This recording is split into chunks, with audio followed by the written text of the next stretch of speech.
La louange est le siège de Dieu, selon qu'il est dit dans les Écritures que Dieu siège au milieu des louanges de son peuple. La louange sert à saturer l'atmosphère de la présence de Dieu. Dans l'Ancienne Alliance, les Lévites et les chantres qui étaient préposés au service du temple étaient engagés à plein temps pour entretenir l'atmosphère de la présence divine. Quelques anecdotes au temps des rois d'Israël montrent comment la nuée représentant la présence divine saturait l'atmosphère du temple entier, inspirant certes la crainte de ceux qui servaient, mais donnant surtout la preuve de la présence divine au milieu du peuple d'Israël. La nuée ou la fumée était dans l'Ancienne Alliance une marque de la présence de Dieu. C'était par cela que Israël attestait que Dieu était au milieu du peuple et marchait avec eux. Dans la Nouvelle Alliance, il n'y a pas lieu de manifestation de fumée ou de nuée, même si les témoignages à notre époque mentionnent des visions de fumée à un temps de méditation par la prière ou la louange. La nuée n'est plus aujourd'hui une preuve de la présence divine dans la mesure où le temple a été transporté en nous, dans les profondeurs de notre être. La louange rendue à Dieu se manifeste à l'intérieur de nous-mêmes en premier lieu, pour ensuite saturer l'atmosphère ambiante. Des personnes sensibles pourraient très facilement ressentir cette saturation spirituelle produite. En effet, si la louange est le siège de Dieu, alors l'atmosphère recréée sera imprégnée du fruit de l'esprit, c'est-à-dire premièrement de l'amour, ensuite de la paix, de la joie, de la douceur, etc. Louer Dieu n'est autre que célébrer les bienfaits de Dieu, reconnaître qui il est et l'exalter pour sa grandeur et sa puissance. L'adoration s'associe à la louange. Nous n'entrerons pas dans les détails étymologiques, mais la langue hébraïque a plusieurs termes traduits par louer et adorer, mais qui pourtant ont de légères nuances. Cependant, notons seulement que le mot adorer dans son sens originel implique une prosternation.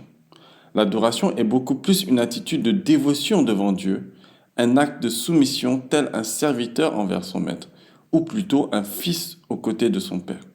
Ce dernier rapport est propre à la Nouvelle Alliance. Les Juifs de l'Ancienne Alliance adoraient Dieu, le grand Yahweh, l'Éternel des armées. Les psaumes de David présents dans la Bible sont des hymnes et des cantiques en l'honneur du Dieu de la création. Dans la Nouvelle Alliance, Jésus apporte une nuance pour contraster avec le modèle de l'adoration avant sa venue sur terre. Il le démontre dans son dialogue avec la femme samaritaine décrit dans les évangiles.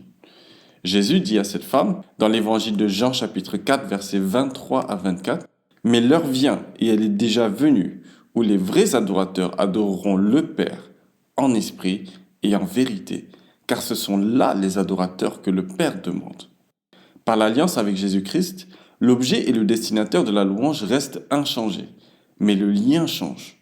Nous adorons désormais le Père. La dévotion dont nous faisons preuve est donc plus un respect d'un fils envers son Père. Adorer le Père en esprit, c'est l'adorer depuis notre être intérieur, c'est donner une profondeur à notre adoration.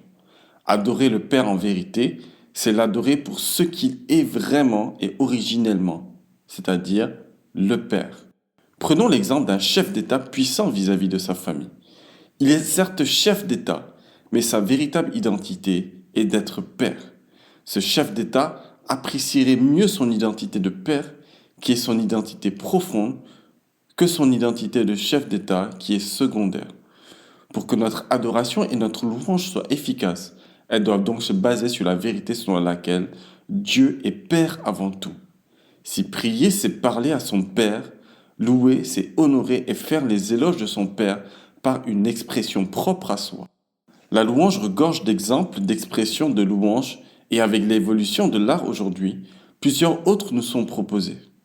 La danse, le chant, les instruments de musique, les bannières, la poésie, le théâtre, la peinture, l'art culinaire sont autant de pratiques qui engagent le corps et l'âme. Tout objet peut avoir un impact sur notre âme par le canal de nos sens.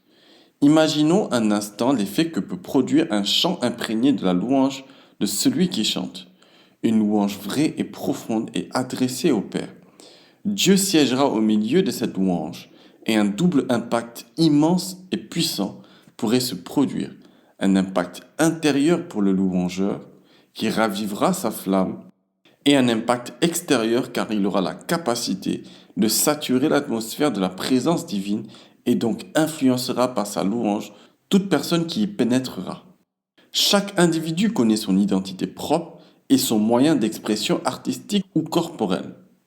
Un guitariste verra sa guitare comme une extension de son âme, de même pour un poète et sa plume, une danseuse et son corps, un peintre et sa toile. Le Père veut régner partout où on lui donne la possibilité.